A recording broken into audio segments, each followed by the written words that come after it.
How did you come up with the idea for Lone Design Club?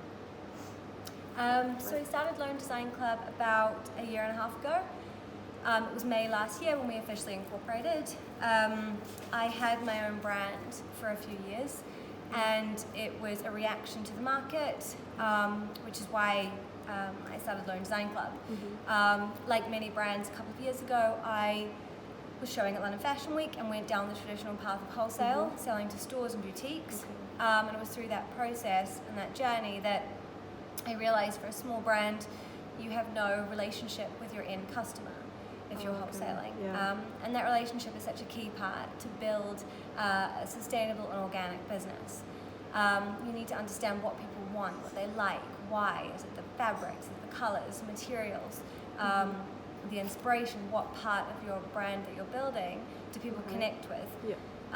For a small brand, having a customer, depart with their, cash, their money that they've earned, it's such a big thing, especially in this sphere where products are a couple of £100, and it's creating pieces that people see value in and want to spend that kind of money.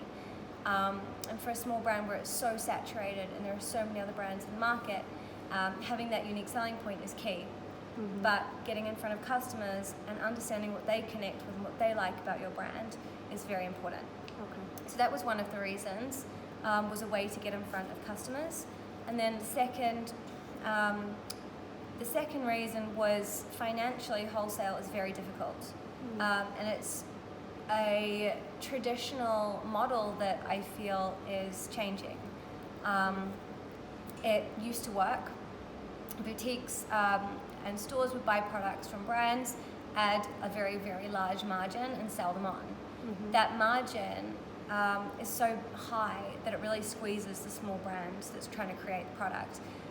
Volume is everything, but when you're a small brand, you don't have that. It takes time to build up volume. So often those small designers selling to stores will be giving big discounts. They will make very little money. They'll have surcharges from manufacturers, fabric mills, everything, and it makes it really hard to survive as a small brand.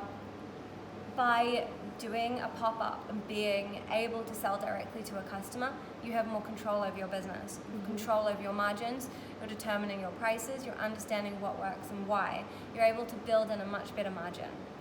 So it's a few reasons of why I did this, but ultimately, retail is changing, and it was.